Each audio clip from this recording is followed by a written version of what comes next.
Pour paraphraser l'artiste musicien congolais Franklin Boukaka des années des indépendances, au Gabon, s'il est de coutume que les opposants fussent-ils radicaux aillent au palais rencontrer le président de la République, toutes les rencontres enregistrées jusqu'ici n'ont pas la même signification. Ainsi, peut-on affirmer que celle du 10 juin dernier de l'ancien Premier ministre d'Omar Bongo Ondimba avec Ali Bongo Ondimba, tout comme celle en amont de Mba Abessol ou de Pierre Mambundu avec ce dernier,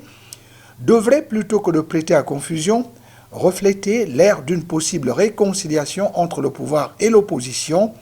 propice au règlement des questions essentielles concernant le développement du Gabon qui éloigne chacun des interlocuteurs du prisme de l'ego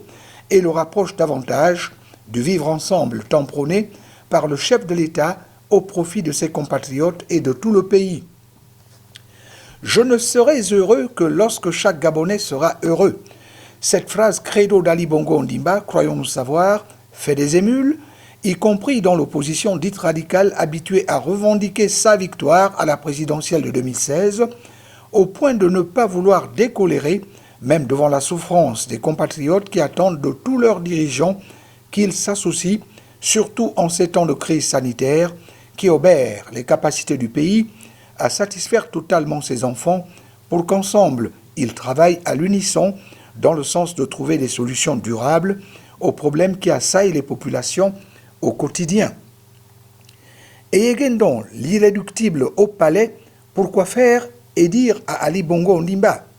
Question que continuent de se poser nombre de Gabonais pour qui il était impossible que celui qui s'est depuis rallié à Jean Ping sollicite une audience auprès du président de la République. C'était sans compter avec le sens civique qui habite ce haut commis de l'État, qui s'est toujours souvenu, contrairement à d'autres, que le président de la République est et restera la première des institutions et que personne d'autre que lui qui l'incarne ne saurait être en mesure de régler certaines questions sensibles, aussi sensibles que celles qu'il est venu officiellement lui poser, à savoir la réponse à des revendications portant satisfaction de ses droits d'ancien Premier ministre. Jean Egendon a déclaré à la presse et à l'opinion n'avoir jamais bénéficié de ses droits d'ancien chef du gouvernement et de n'avoir jamais reçu de réponse des autorités dont le Premier ministre actuel sur le sujet, ce pourquoi il a opté pour s'en référer au premier des Gabonais.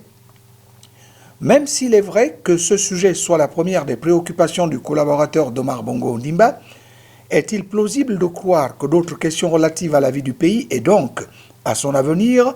n'ont pas été évoquées au cours de l'entretien entre Ali Bongo Ondimba et son hôte?